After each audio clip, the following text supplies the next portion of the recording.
Hi friends, welcome back to our channel. అందరూ ఎలా ఉన్నారండి? ఈరోజు వీడియోలో అందరికీ చాలా బాగా ఉపయోగపడేలా కొన్ని యూస్ఫుల్ టిప్స్ ఉన్నాయి. వీడియోని స్కిప్ చేయకుండా చివరి దాకా చూడండి. వీడియో కనుక నచ్చింది అనుకుంటే ప్లీజ్ ఒక లైక్ చేయడం మాత్రం మర్చిపోకండి ఫ్రెండ్స్. మీరు చేసే చిన్న లైక్ నాకు చాలా సపోర్టింగ్ అయితే ఉంటుంది. ఫస్ట్ టిప్ చూద్దాము. మునక్కాయలు ఎక్కువ రోజులు ఫ్రెష్గా ఉండాలంటే ఇలా చేసి చూడండి. నేను ముందుగా ఇలా కట్ చేసేసుకున్నానండి. మనము వీటిల్ని ఫ్రిడ్జ్లో పెట్టినా కూడా ఎక్కువ రోజులు ఉండవు. అలాగే మనము బయట పెట్టినా కూడా వాడిపోతూ ఉంటాయి. అలా కాకుండా చూడండి, ఆయిల్ ప్యాకెట్ ఉంటుంది కదా, మనం ఆయిల్ యూస్ చేసేసి ప్యాకెట్స్ పడేస్తూ ఉంటాము. అలాంటిది ఒక ప్యాకెట్ తీసేసుకొని ఇలా పైవైపు కట్ చేసేయాలి. కట్ చేసిన తర్వాత మనం ఇలా చిన్న చిన్నగా కట్ చేసుకున్న మునక్కాయలు మొత్తం ఇందులోకి వేసేసుకోవాలి. ఇందులో ఆయిల్ ఉంటుంది కదండి ఎంతో కొద్దిగా, అందువల్ల తొందరగా పాడవకుండా ఉంటాయి. నేను మొత్తం ఇలా వేసేసుకున్నానండి. వేసేసుకున్న తర్వాత చూడండి, ఇలా టైట్గా ఇలా చుట్టేసేయాలి. ఇలా చుట్టేసిన తర్వాత ఒక రబ్బర్ వేసేసేయాలి. మనము వీటిల్ని కట్ చేసుకునేటప్పుడు ముందుగా శుభ్రంగా వాష్ చేసేసి మనము కట్ చేసుకోవాలండి. కట్ చేసి ఇలా ప్యాకెట్లో వేసి రబ్బర్ వేసి ఫ్రిడ్జ్లో పెట్టేసామనుకోండి, ఎప్పుడు కావాలో అప్పుడు తీసి యూస్ చేసుకోవచ్చు. ఎక్కువ రోజుల దాకా ఫ్రెష్గా ఉంటాయి. ట్రై చేసి చూడండి. నెక్స్ట్ టిప్ చూద్దాము. అందరి ఇళ్లలో డోర్ మ్యాట్స్ అయితే యూస్ చేస్తూ ఉంటాం కదా. ఇవి మనము చెత్తలు ఊడ్చేటప్పుడు ఊరికే అలా దులిపేసి వేసేస్తూ ఉంటామండి. అలా దులిపినా కూడా దుమ్ము, వెంట్రుకలు అంత మొత్తం అలాగే ఉంటుందండి. అలాంటప్పుడు ఏం చేస్తారంటే, ఇలాంటిది ఒక బ్రష్ తీసేసుకొని బ్రష్తో ఇలా నీట్గా ఇలా అనేసేయాలండి. ఒక 2 రోజులకు ఒకసారి, 3 రోజులకు ఒకసారి ఇలా క్లీన్ చేసుకున్నాం అనుకోండి, చూపిస్తాను చూడండి ఎంత దుమ్ము, అలాగే వెంట్రుకలు, చిన్న చిన్న దారం పోగులు అన్నీ కూడా వచ్చేస్తాయి చూడండి. దుమ్ము కూడా ఎంత వచ్చిందో చూపిస్తాను చూడండి. మనము ఎప్పుడు ఇలా దులిపేస్తూ ఉంటాం కాబట్టి నీట్గా వెళ్ళిపోయింది అనుకుంటూ ఉంటాము. ఇలా ట్రై చేసి చూడండి. 2 రోజులకు ఒకసారి ఇలా క్లీన్ చేసుకున్నామంటే చాలా నీట్గా ఉంటాయి. చూడండి ఎంత దుమ్ము అయితే వచ్చేసిందో. ఇలా కనుక చేసుకున్నట్లయితే అందులో ఉన్న దుమ్ము, వెంట్రుకలు, దారం పోగులు అన్నీ కూడా నీట్గా వచ్చేస్తాయి. ట్రై చేసి చూడండి. నెక్స్ట్ టిప్ చూద్దాము. నేను ఇక్కడ ఒక గిన్నె తీసుకున్నాను. గిన్నెలోకి ఒక హాఫ్ గ్లాస్ వాటర్ వేసేస్తున్నాను. ఒక హాఫ్ గ్లాస్ వాటర్ వేసిన తర్వాత ఇందులోకి ఒక గుప్పెడు కరివేపాకు వేయాలి. ఒక గుప్పెడు కరివేపాకు వేసేసి మనము స్టవ్ మీద పెట్టి బాగా మరిగించుకోవాలండి. మనము కరివేపాకుని కూరల్లో కానీ లేదంటే ఏదైనా వంటకాల్లో వేసినప్పుడు అసలు తినము, పక్కన పెట్టేస్తూ ఉంటాం. పిల్లలు కానీ మనం కానీ అలాగే చేస్తూ ఉంటాం. అది మంచిది అని తెలిసినా కూడా మనం తినలేము. అలాంటప్పుడు చూడండి, ఇలా ట్రై చేసి చూడండి. ఇలా బాగా మరిగిన తర్వాత చూడండి, వాటర్ కూడా కలర్ అయితే చేంజ్ అయిపోయింది. దీన్ని వడగట్టేసుకోవాలి. ఒక కప్లోకి వడగట్టేసుకొని దీన్ని కనుక రోజు ఒక గ్లాస్ తాగినట్టయితే ఎయిర్ ఫాల్ అనేది బాగా కంట్రోల్ అవుతుందండి. ఏదైనా ఇన్ఫెక్షన్స్ ఉన్నా కూడా పోతాయి. ట్రై చేసి చూడండి. ఎక్కువగా ఎయిర్ ఫాల్ అవుతుంది, మేము ఏం చేసినా కూడా తగ్గదు అన్నప్పుడు ఇలా ఒక్కసారి ట్రై చేసి చూడండి. ఇది చాలా బాగా యూజ్ అవుతుంది. కరివేపాకు అనేది మన హెయిర్కి కానీ, మన కళ్ళకు కానీ, మన ఆరోగ్యానికి చాలా మంచిదండి. మీరు కూడా ఒకసారి ట్రై చేసి చూడండి. నెక్స్ట్ టిప్ చూద్దాము. మనము కొన్నిసార్లు కొబ్బరికాయ కొడుతూ ఉంటాం కదండి. కొబ్బరి పీచు ఉంటుంది కొబ్బరికాయలో, అది పడేస్తూ ఉంటాము. అలా కాకుండా ఇలా ఒకసారి ట్రై చేసి చూడండి. ముందుగా కొబ్బరి పీచుని ఇలా నీట్గా ఇలా విడిపించేసుకోవాలి. దుమ్ము మొత్తం ఇలా నీట్గా తీసేసుకోవాలి. ఇలా నేను ఇక్కడ నీట్గా ఇలా విడిపించేసాను. తర్వాత ఇలా ఏదైనా ఒక స్టిక్ తీసేసుకోండి. ఒక స్టిక్కి ఇలా పెట్టేసేయాలి. నీట్గా ఇలా వీడియోలో చూపించిన విధంగా ఇలా టైట్గా పట్టుకొని ఇలా నీట్గా ఇలా జోడించుకోవాలండి. దాన్ని నీట్గా ఇలా పెట్టేసిన తర్వాత ఇక్కడ వీడియోలో చూపించిన విధంగా ఇలా నీట్గా ఇలా జోడించేసుకోవాలి. తర్వాత ఇలా ఒక థ్రెడ్, ఏదైనా ఒక థ్రెడ్ తీసేసుకొని బాగా చుట్టేసేయాలండి. మొత్తం కింద నుంచి పై భాగం వరకు నీట్గా ఇలా చుట్టేసేయాలి. మనకు కొబ్బరి పీచు ఎంతైతే ఉందో అంతవరకు ఇలా నీట్గా చుట్టేసుకోవాలి. ఇలా టైట్గా చుట్టేసేయాలండి. ఇలా చుట్టేస్తే మనకైతే ఇది మనము బాటిల్ క్లీనర్స్ అయితే ఆన్లైన్లో కానీ షాప్స్లో కానీ ప్లాస్టిక్వి కొంటూ ఉంటాం కదా, అలా కొనకుండా దీంతో కనుక మనం ఇలా క్లీన్ చేసుకున్నాం అనుకోండి, చాలా నీట్గా క్లీన్ అవుతుంది. అలాగే హెల్త్కి కూడా చాలా మంచిదండి. మనం వేస్ట్ అని పడేసేది కూడా మనం ఇలా యూస్ చేసుకోవచ్చు. మనం డబ్బులు కూడా ఆదా చేసిన వాళ్ళం అవుతాం కదా. ఈ కొబ్బరి పీచుని వారంలో ఒకసారి మార్చుకుంటే సరిపోతుంది. ట్రై చేసి నేను ఇక్కడ ఒక టిష్యూ పేపర్ తీసుకున్నాను. ఒక టిష్యూ పేపర్ తీసేసుకొని దీనిపైన ఒక బిర్యానీ ఆకు తీసుకుంటున్నానండి. ఒక బిర్యానీ ఆకుని ఇలా కట్ చేసి వేసేసుకుంటున్నాను. తర్వాత ఇందులోకి కొద్దిగా కాఫీ పౌడర్ వేసుకోవాలి. మీ ఇంట్లో ఏ కాఫీ పౌడర్ ఉంటే అదే వేసేసుకోండి. కొద్దిగా కాఫీ పౌడర్ వేసిన తర్వాత వెల్లుల్లి పొట్టండి. మనం వెల్లుల్లి వలిచి పడేస్తూ ఉంటాం. అలా పడేయకుండా కొద్దిగా అయితే సపరేట్గా పెట్టేసుకున్నాం అనుకోండి, ఇలా బాగా యూస్ చేసుకోవచ్చు. ఇలా బాగా రోల్ చేసేసిన తర్వాత దీన్ని ఇలా వెలిగించేసేయాలి.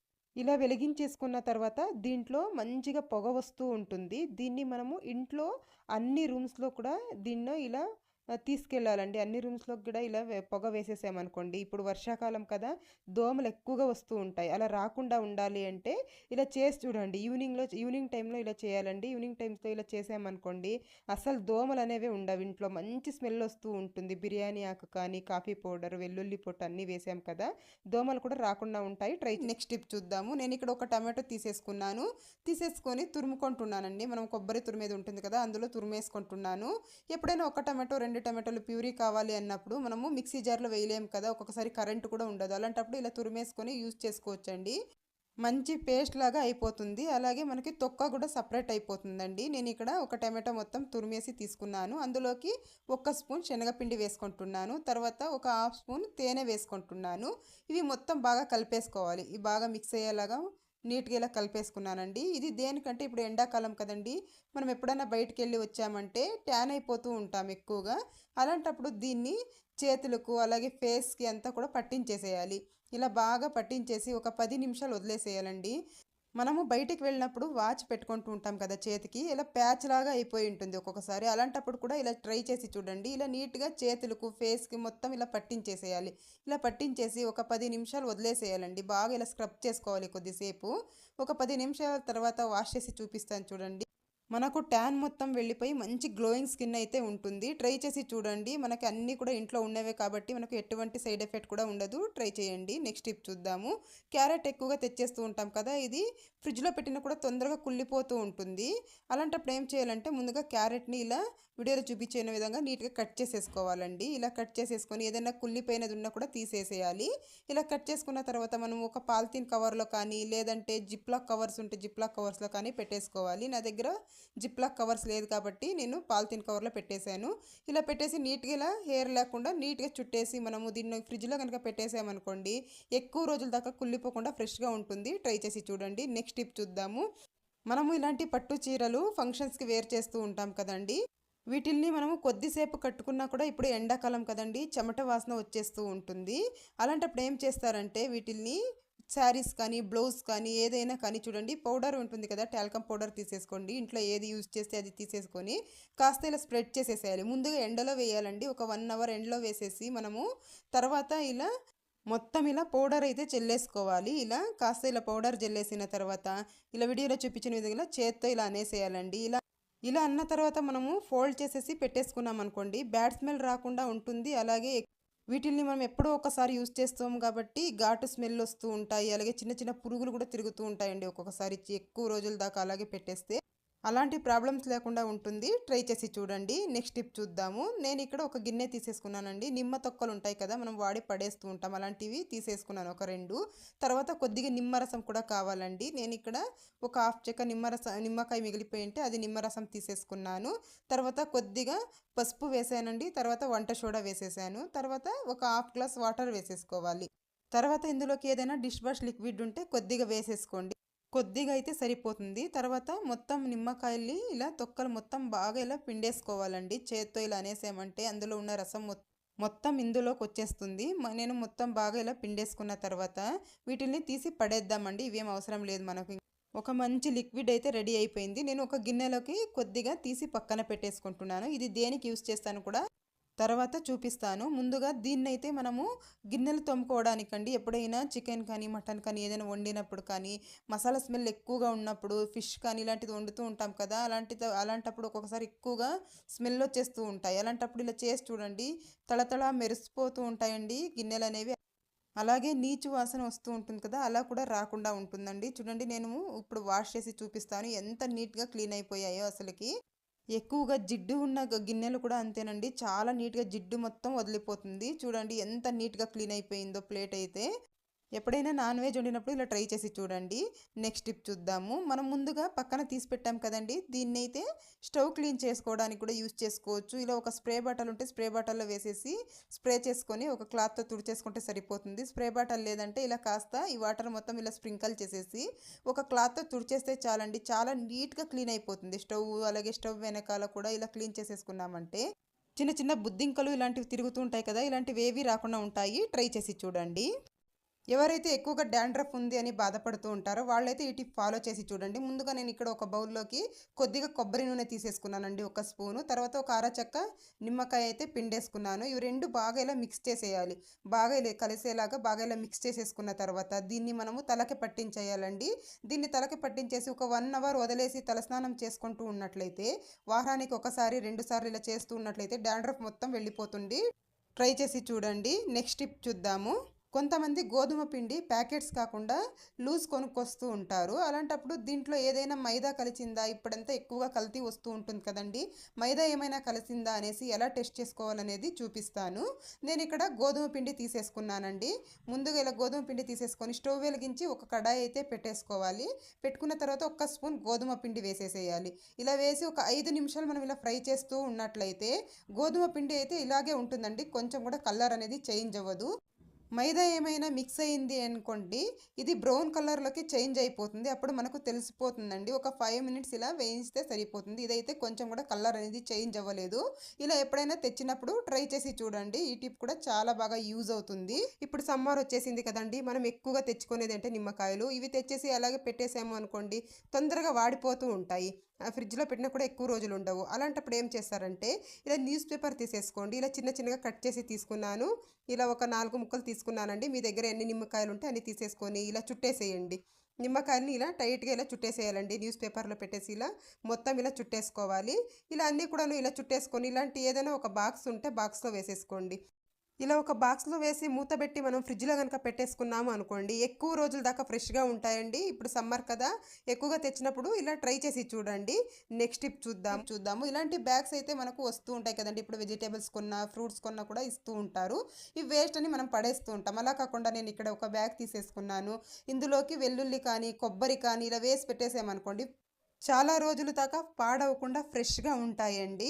ఎందుకు అంటే ఈ బ్యాగ్స్కి హోల్స్ ఉంటాయి కదా, బాగా గాలి అనేది తగులుతుంది కాబట్టి పాడవకుండా ఉంటాయి. ట్రై చేసి చూడండి. నెక్స్ట్ టిప్ చూద్దాము. అల్లం ఎక్కువగా తెచ్చేస్తూ ఉంటాం కదా ఒక్కొక్కసారి. అలాంటప్పుడు ఏం చేస్తారంటే ఇలాంటి బ్యాగ్స్ ఉంటాయి కదా, ఇందులో ఇలా పెట్టేసేయండి.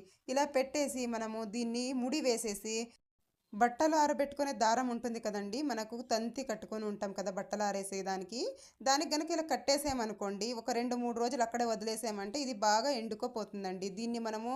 దీన్ని మనము సంవత్సరం పాటు నిల్వ చేసుకోవచ్చండి. మనము టీ చేస్తూ ఉంటాం కదా, శుంఠి టీ అనేసి, అందులో కూడా యూస్ చేసుకోవచ్చు. ట్రై చేసి నెక్స్ట్ టిప్ చూద్దాము.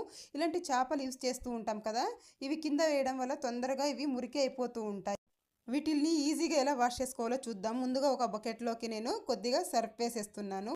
తర్వాత ఒక హాఫ్ షాంపూ వేస్తున్నానండి. షాంపూ వేసిన తర్వాత ఇది కొద్దిగా వాటర్ వదిలేసి చూడండి, ఇలా ఫోల్డ్ చేసేసుకోవాలి. చేపని ఇలా ఫోల్డ్ చేసేసి ఇందులోకి ఇలా ముంచేసేయాలండి. నేను ఇక్కడ 2 చేపలు అయితే వాష్ చేస్తున్నాను. మీకు కూడా యూజ్ అవుతుందని చూపిస్తున్నాను. నేను ఇలాగే వాష్ చేసుకుంటానండి ఎప్పుడు. ఇలా ముందుగా ఇలా సగానికి ఇలా మనం ముంచేసేయాలి. తర్వాత ఇటు సైడ్ తిప్పేసి ఇక్కడ సగానికి ఇలా ముంచేసామంటే నీట్గా క్లీన్ అయిపోతాయి. ఇలా వేసేసి ఒక 10 నిమిషాలు పక్కన పెట్టేసామంటే చక్కగా క్లీన్ అయిపోతాయండి. తర్వాత వేరే వాటర్తో ఒకసారి మనం జాలించుకున్నామంటే సరిపోతుంది. చూస్తున్నారు కదా ఎంత మురికి అయితే వచ్చేసిందో. ఎవరికైనా యూజ్ అవుతుంది అనుకుంటే ట్రై చేసి చూడండి. నెక్స్ట్ టిప్ చూద్దాము. ఈ టిప్ అయితే చిన్నపిల్లలు ఉన్న ప్రతి ఒక్కరికి బాగా యూజ్ అవుతుందండి. చిన్నపిల్లలు మనం ఇలా ఆకుకూరలు పెట్టామంటే అస్సలు తినరు. అలాంటి వాళ్ళకి ఇలా చేసి పెట్టండి, చక్కగా తినేస్తారు. నేను ఇక్కడ ఒక కట్టు పాలకూరని శుభ్రంగా వాష్ చేసి తీసుకున్నానండి. ఇందులోకి హాట్ వాటర్ వేసేస్తున్నాను. ఇలా హాట్ వాటర్ వేసేసి ఒక 10 నిమిషాలు పక్కన పెట్టేసామనుకోండి, ఇందులో ఉన్న పచ్చి స్మెల్ మొత్తం వెళ్ళిపోతుందండి. మనకు ఉడికించి తీసుకుంటూ ఉంటాం కదా, పాలక్ రైస్ కానీ పాలక్ చపాతీ కానీ చేసేటప్పుడు, అలా ఉడికించకుండా ఇలా మనము హాట్ వాటర్ వేసి పెట్టేసామనుకోండి, ఒక 10 నిమిషాలు పక్కన పెట్టేస్తే పచ్చి స్మెల్ మొత్తం వెళ్ళిపోతుందండి. ట్రై చేసి చూడండి. ఇది నేను ఎప్పుడు ఇలాగే చేస్తూ ఉంటానండి, నేను అసలు ఉడికించను. ఇప్పుడు ఒక 10 నిమిషాల తర్వాత నేను చూడండి చూపిస్తున్నాను. కాస్త వాటర్ కూడా కలర్ అయితే చేంజ్ అయ్యాయి. దీన్ని ఒక మిక్సీ జార్లో తీసేసుకుంటున్నాను. ఒక మిక్సీ జార్లో వేసేసుకొని మనము చక్కగా మిక్సీ పట్టేసుకొని పేస్ట్ లాగా చేసేసుకోవాలి. పాలకూర ఒకటే కాదండి, తోటకూర కానీ లేదంటే మెంతకూర కానీ ఏదైనా తీసుకోవచ్చండి. నేను ఇక్కడ గోధుమ పిండి తీసేసుకున్నాను. తర్వాత ఇందులోకి 1 స్పూన్ జీలకర్ర వేస్తున్నాను. జీలకర్ర వేయడం వల్ల డైజెషన్ బాగా అవుతుంది. తర్వాత సాల్ట్ వేసేసాను తగినంత. కొద్దిగా ఆయిల్ వేసేసుకొని బాగా ఒకసారి మిక్స్ చేసేసుకోవాలి. ఇలా చక్కగా మిక్స్ చేసేసిన తర్వాత మనం ఇందాక పేస్ట్ చేసి పెట్టుకున్నాం కదా పాలకూర, అది కూడా ఇందులోకి వేసేసి ఇలా కలిపేసేయాలండి. ఇలా కలిపేసి మనం దీంతో చపాతీలు కానీ పూరీలు కానీ చేసి పెట్టినట్లయితే పిల్లలు చక్కగా తినేస్తారు. ఆకుకూరలనే కాదండి, బీట్రూట్ కానీ సొరకాయ కానీ లేదంటే బీరకాయ కానీ ఏదైనా కానీ ఇలా మనము గ్రైండ్ చేసి వేసేసామనుకోండి, పిల్లలకు అసలు తెలియదు, చక్కగా తినేస్తారు. ట్రై చేసి చూడండి. ఇలా మనము ఆయిల్స్ అయితే వాడేసి ప్యాకెట్స్ పడేస్తూ ఉంటాం కదా, అలా కాకుండా చూడండి ఇలా పైవైపు కట్ చేసేసుకోవాలి. ఇలా నీట్గా కట్ చేసేసుకున్న తర్వాత ఇందులో ఎంతో ఎంతో కొద్దిగా ఆయిల్ అయితే ఉంటుంది కదండి. మనము చపాతీలు చేసేసి ఇలా కాస్త చపాతీ పిండి మిగిలిపోతూ ఉంటుంది కదా, దాన్ని మనము ఈ కవర్లో వేసేసి ఇలా గట్టిగా ఇలా చుట్టేసి ఫ్రిడ్జ్లో పెట్టేసేయాలి. ఇలా కనుక పెట్టినట్లయితే చపాతీ పిండి అనేది గట్టి పడకుండా ఉంటుంది. చపాతీలు కూడా చాలా సాఫ్ట్గా వస్తాయండి. మనం ఫ్రిడ్జ్లోనికి తీసిన వెంటనే చపాతీలు చేసేసుకోవచ్చు. ట్రై చేసి చూడండి. నెక్స్ట్ టిప్ చూద్దాము. ఒక్కొక్కసారి మనం ఎంత ప్రయత్నించినా కూడా దోశలు అనేవి నీట్గా రానే రావండి, చినిగిపోతూ ఉంటాయి. అలాంటప్పుడు ఈ యొక్క చిన్న టిప్ అయితే ఫాలో చేసి చూడండి. ఎంత పాత తవా అయినా కూడాను మనకు దోశలు అనేవి చక్కగా వస్తాయండి. ముందుగా స్టవ్ వెలిగించేసి మనము ఈ తవా అయితే పెట్టేసుకున్నాను. తర్వాత కొద్దిగా సాల్ట్ వేసేసి ఒక అరచెక్క నిమ్మకాయ తీసేసుకొని ఇలా నిమ్మరసం మొత్తం ఇలా పిండేసాను సాల్ట్ మీద. తర్వాత ఇలా బాగా రుద్దుతూ ఉండాలండి. మంటని మనము లో ఫ్లేమ్లో పెట్టేసుకొని ఇలా బాగా ఇలా రుద్దుతూ ఉంటే ఇందులో ఉన్న జిడ్డు కానీ అంత మొత్తం నీట్గా వెళ్ళిపోతుందండి. దోశలు అనేవి మనకు ఎంత పాత తవా అయినా కూడా చాలా చక్కగా వస్తాయి. ఇలా మనకు నాన్ స్టిక్ తవా అనే కాదండి, ఐరన్ తవా కూడా ఇలాగే క్లీన్ చేసేసుకోవచ్చు. ఇలా గనక చేసుకున్నామనుకోండి, ఒక్కొక్కసారి మనము ఆనియన్ రుద్దుతూ ఉంటాం కదా దోసలు సరిగ్గా రావనేసి, అలా రుద్దే పనే ఉండదండి. చూడండి, ఇప్పుడు నేనైతే వాటర్తో వాష్ చేసుకొని తెస్తాను. తర్వాత ఇలా వాష్ చేసిన తర్వాత కొద్దిగా ఆయిల్ వేసేసి ఒక టిష్యూ పేపర్ తీసేసుకొని చక్కగా ఇలా స్ప్రెడ్ చేసేసేయాలండి. మనం ఎప్పుడైనా ఖాళీగా ఉన్నప్పుడు ఇలా చేసి పెట్టేసుకున్నామండి అనుకోండి, దోసలు వేసేటప్పుడు టెన్షన్ ఉండదు. చూడండి, ఇలా మొత్తం ఇలా ఆయిల్ అప్లై చేసేసాను. తర్వాత దోసలు వేసి చూపిస్తాను చూడండి, ఎంత చక్కగా వస్తాయి అసలుకి. ఇలా కనుక చేసి పెట్టేసుకున్నామనుకోండి, మనకు టెన్షన్ లేకుండా ఉంటుంది. ట్రై చేసి చూడండి. ఇదండి ఇవాల్టి వీడియో. మీకు కనుక వీడియో నచ్చింది అనుకుంటే లైక్ చేయండి, షేర్ చేయండి, ఛానల్కి సబ్స్క్రైబ్ చేసుకోండి friends. Thank you for watching.